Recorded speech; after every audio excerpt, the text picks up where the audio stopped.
En esta presentación veremos cómo abordar la determinación de cargas desconocidas usando reflectometría de banda ancha. A continuación analizaremos cómo se deben resolver problemas de determinación de cargas desconocidas usando reflectometría de banda ancha.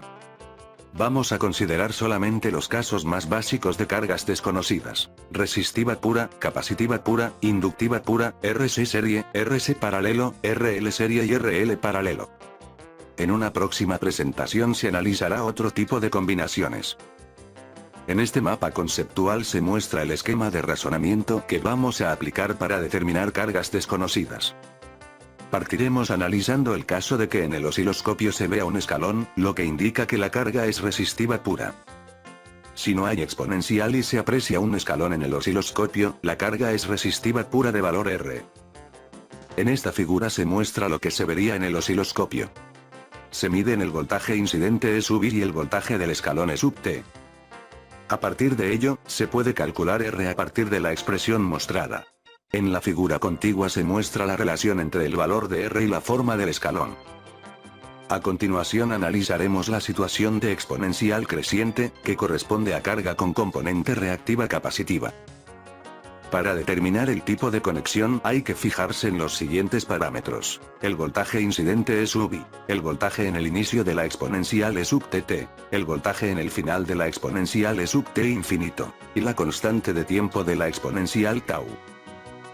A continuación analizaremos los tres casos de carga con componente capacitiva. En el caso de carga capacitiva pura de capacitancia C, el voltaje al inicio de la exponencial es 0, el voltaje al final de la exponencial es igual al doble de E sub I, y la constante de tiempo exponencial es igual al producto entre C y la impedancia característica Z sub 0.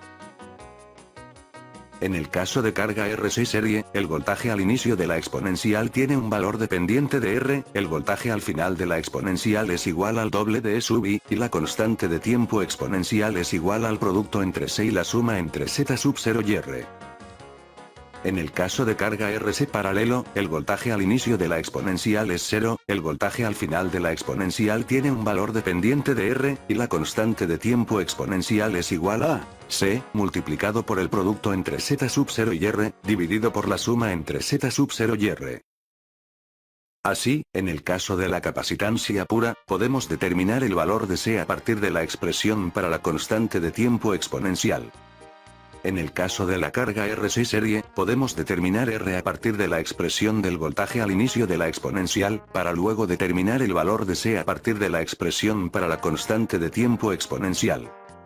Finalmente, en el caso de la carga RC paralelo, podemos determinar R a partir de la expresión del voltaje al final de la exponencial, para luego determinar el valor de C a partir de la expresión para la constante de tiempo exponencial. A continuación analizaremos la situación de exponencial decreciente, que corresponde a carga con componente reactiva inductiva. Para determinar el tipo de conexión hay que fijarse en los siguientes parámetros: el voltaje incidente E sub I, el voltaje en el inicio de la exponencial E sub TT, el voltaje en el final de la exponencial E sub T infinito, y la constante de tiempo de la exponencial tau. A continuación analizaremos los tres casos de carga con componente inductiva. En el caso de carga inductiva pura de inductancia L, el voltaje al inicio de la exponencial es igual al doble de E sub I, el voltaje al final de la exponencial es 0, y la constante de tiempo exponencial es igual a L dividido por Z sub 0. En el caso de carga RL serie, el voltaje al inicio de la exponencial es igual al doble de E sub I, el voltaje al final de la exponencial tiene un valor dependiente de R, y la constante de tiempo exponencial es igual a L dividido por la suma entre Z sub 0 y R. En el caso de carga RL paralelo, el voltaje al inicio de la exponencial tiene un valor dependiente de R, el voltaje al final de la exponencial es 0, y la constante de tiempo exponencial es igual a L, multiplicado por la suma entre Z sub 0 y R, dividido por el producto entre Z sub 0 y R.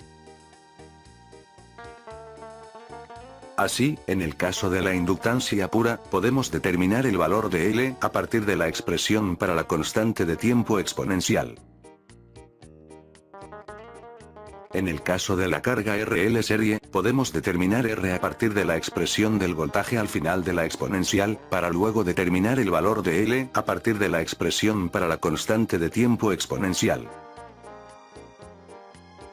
Finalmente, en el caso de la carga RL paralelo, podemos determinar R a partir de la expresión del voltaje al inicio de la exponencial, para luego determinar el valor de L a partir de la expresión para la constante de tiempo exponencial. A continuación resolveremos un problema para ejemplificar este esquema de razonamiento. Un cable coaxial con impedancia característica Z sub 0 igual a 50 ohms es examinado usando reflectometría. En la figura se observa lo que se aprecia en el osciloscopio. Si la constante de tiempo exponencial es igual a 2.5 nanosegundos, determine a. Tipo de componente reactivo que forma parte de la carga, b. La configuración de la carga, y c. Los valores de la o las componentes que forman la carga.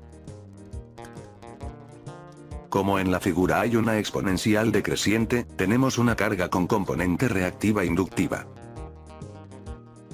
Además, en la figura se aprecia que el voltaje al inicio de la exponencial es el doble del voltaje incidente, y que el voltaje al final de la exponencial tiene un valor intermedio entre 0 y el doble del voltaje incidente, lo que indica su dependencia de una resistencia. Dados estos antecedentes, podemos concluir que se trata de una carga RL serie. Tal como lo señalamos anteriormente, de la expresión para el voltaje al final de la exponencial correspondiente a RL serie se obtiene el valor de R. Posteriormente, de la expresión para la constante de tiempo exponencial correspondiente a RL serie se obtiene el valor de la inductancia L. Haciendo los cálculos correspondientes a partir de los datos del problema, se llega a que R es aproximadamente igual a 33.33 ohms. Reemplazando en la constante de tiempo exponencial y calculando, se llega a que L es aproximadamente igual a 208.33 nanohenrios.